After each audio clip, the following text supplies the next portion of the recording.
Haleluya, jumpa lagi kita di Sekam Padi. Mari sebelum kita baca dan renungkan firman hari ini, kita mau berdoa untuk kebenaran firman, agar firman yang kita baca dan dengar boleh kita renungkan dan boleh menjadi karakter di dalam kehidupan kita sehari-hari. Mari kita berdoa. Terpujilah namamu Tuhan, Engkau baik, hari ini Engkau sudah memberikan kepada kami kekuatan, kesehatan yang sempurna Tuhan. Saat ini Tuhan, kami mau membacakan firman-Mu, biarlah Roh Kudus memberikan kepada kami hikmat dari-Mu sendiri Tuhan, agar kami dapat mengerti firman yang kami baca dan kami dengar.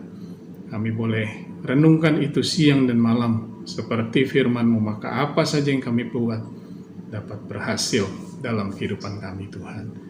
Terima kasih Tuhan. Terpujilah namamu, kami mau sambut firman-Mu dengan ucapan syukur. Dalam nama Tuhan Yesus Kristus. Amin. Puji Tuhan.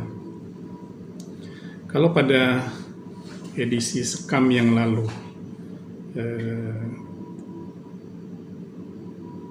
berjudul berbahagia yang diampuni dosanya, terambil dari Mazmur 32 ayat 1 dan 2. Maka hari ini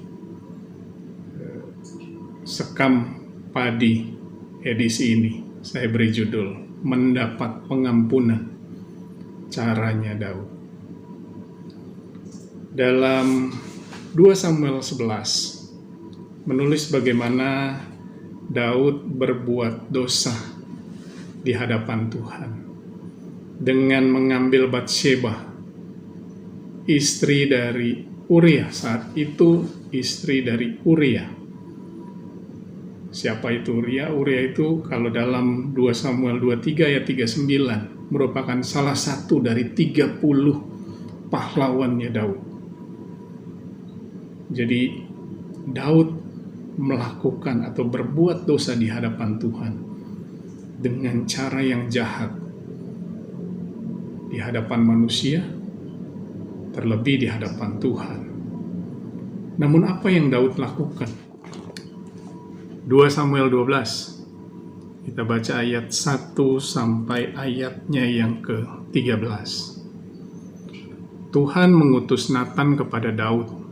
Ia datang kepada Daud dan berkata kepadanya, ada 2 orang dalam satu kota, yang seorang kaya, yang lain miskin. Si kaya mempunyai sangat banyak kambing domba dan lembu sapi. Si miskin tidak mempunyai apa-apa selain dari seekor anak domba betina yang kecil, yang dibeli dan dipeliharanya. Anak domba itu menjadi besar padanya bersama-sama dengan anak-anaknya, makan dari suapnya dan minum dari pialanya dan tidur di pangkuannya, seperti seorang anak perempuan baginya.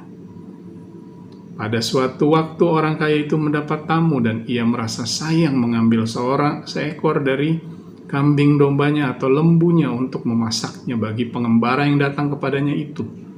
Jadi ia mengambil anak domba betina kepunyaan si miskin itu dan memasaknya bagi yang datang kepadanya itu. Ayat ke-5, lalu Daud menjadi sangat marah karena orang itu dan ia berkata kepada Natan, demi Tuhan yang hidup, orang yang melakukan itu harus dihukum mati. Dan anak domba betina itu harus dibayar gantinya 4 kali lipat, karena ia telah melakukan hal itu dan oleh karena ia tidak kenal belas kasihan. Kemudian berkatalah Natan kepada Daud, engkaulah orang itu. Beginilah firman Tuhan, Allah Israel. Akulah yang mengurapi engkau menjadi raja atas Israel, dan akulah yang melepaskan engkau dari tangan Saul. Telah kuberikan isi rumah tuanmu kepadamu, dan istri-istri tuanmu ke dalam pangkuanmu. Aku telah memberikan kepadamu kaum Israel dan Yehuda, dan seandainya itu belum cukup, tentu kutambah lagi ini dan itu kepadamu. Mengapa engkau menghina Tuhan dengan melakukan apa yang jahat di matanya? Uria orang Het itu kau biarkan ditewaskan dengan pedang. Istrinya kau ambil menjadi istrimu, dan dia sendiri telah kau biarkan dibunuh oleh pedang Bani Amon. Oleh sebab itu, pedang tidak akan menyingkir dari keturunanmu sampai selama-lamanya. Karena engkau telah menghina aku dan mengambil istri Uria, orang Het itu, untuk menjadi istrimu. Ayat ke-11. Beginilah firman Tuhan, bahwasanya malapetaka akan kutimpakan ke atasmu yang datang dari kaum keluargamu sendiri. Aku akan mengambil istri-istrimu di depan matamu dan memberikannya kepada orang lain. Orang itu akan tidur dengan istri-istrimu di siang hari, sebab engkau telah melakukannya secara tersembunyi. Tetapi aku akan melakukan hal itu di depan seluruh Israel secara terang-terangan. Dan ini yang dilakukan oleh Daud di ayat yang ke-13. Lalu berkatalah Daud kepada Natan, aku sudah berdosa kepada Tuhan. Dan Natan berkata kepada Daud, Tuhan telah menjauhkan dosamu itu. Engkau tidak akan mati. Daud pada saat ditegur oleh Nabi Natan langsung berkata, aku telah berbuat dosa kepada Tuhan. Apa yang Daud sampaikan bukanlah sesuatu hal yang sederhana. Selain dia seorang raja, buat seorang manusia mengaku dosa di hadapan Tuhan, versinya Daud adalah sesuai dengan ayat Mazmur 32 yang kemarin menjadi ayat pokok kita. Mazmur 32 ayat yang kelima berkata demikian, dosaku kuberitahukan kepadamu dan kesalahanku tidaklah kusembunyikan. Aku berkata, aku akan mengaku kepada Tuhan pelanggaran-pelanggaranku. Jadi, pengakuan dosa yang disampaikan oleh Daud bukanlah cuma sekedar Tuhan, saya sudah melakukan dosa kepadamu, seperti yang kita sudah baca di ayat 13 dari 2 Samuel 12 tadi.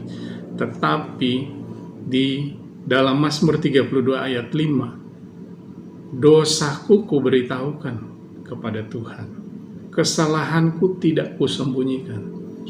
Jadi dia menyampaikan dosa apa yang dia sudah lakukan kepada Tuhan dengan tidak disembunyikan sesuatu apapun.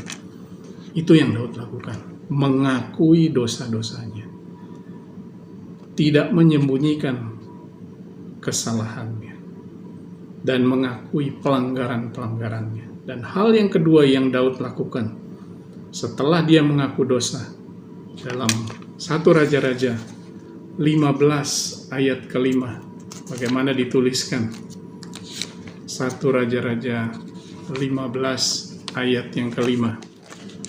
1 Raja-Raja 15 ayat yang ke-5 menulis demikian, karena Daud telah melakukan apa yang benar di mata Tuhan dan tidak menyimpang dari segala yang diperintahkannya kepadanya seumur hidupnya, kecuali dalam perkara Uria, orang Het itu. Jadi itu yang dilakukan oleh Daud, mengakui kesalahannya dan melakukan apa yang benar di hadapan Tuhan. Itu artinya setelah perkara Uria, Daud tidak pernah menyimpang dari perintah Tuhan, dan dia melakukan apa yang benar di mata Tuhan. Itu sebabnya setelah